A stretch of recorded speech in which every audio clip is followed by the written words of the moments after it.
The Rebound Indiana is highlighting the support and resources available to businesses that are struggling to keep going more than a year into the pandemic.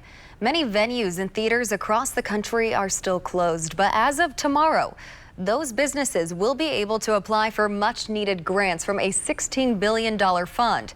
Getting this relief could be what keeps beloved local venues alive. You are an indoor facility like this. We're the first facility of the type to shut down. So, we were the first to close and the last to reopen. The historic Artcraft Theater in Franklin is a cherished venue for many Hoosiers. Rob Schultz is the executive director, and he has been doing what he can to generate some income for his staff, including drive-through popcorn sales and small private movie showings. But that still has not been enough.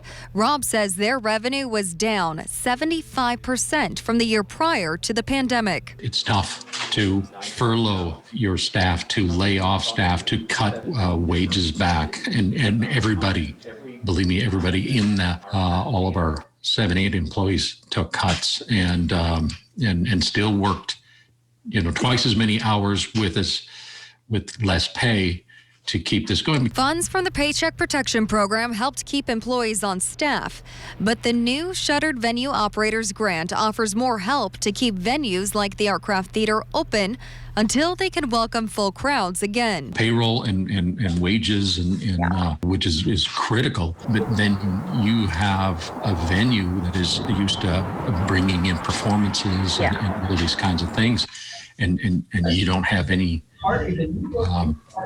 You have nobody in those seats. Yeah, and you can't do anything about it. There's nothing that you can do. The SBA's SVOG will provide venues with grants equal to 45% of their gross earned revenue, up to $10 million. I imagine that for most venues, that's going to be the most significant grant they will have ever received.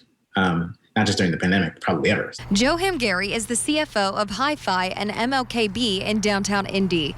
He is also a founder of the Indiana Independent Venue Alliance, a statewide organization created during the pandemic to provide resources to Indiana venues. We're not going to survive. We're not going to be around without help. For a lot of venues, it'll mean that they'll be able to stay in business and they'll be able to stick around. The grant's funds can be used for things like payroll, rent and mortgage, utility bills, some forms of debt, taxes, admin costs, insurance, and advertising.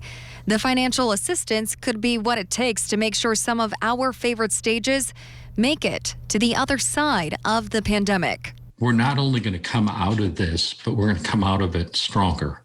We're going to be more resilient. We're going to build ourselves to be bulletproof so that if this should occur again, we're going to have more ways to combat it. Can't wait to see them back open. Joe from the Indiana Independent Venue Alliance says many of its members experienced losses of 70 to 90% in 2020. Both Rob and Joe tell me they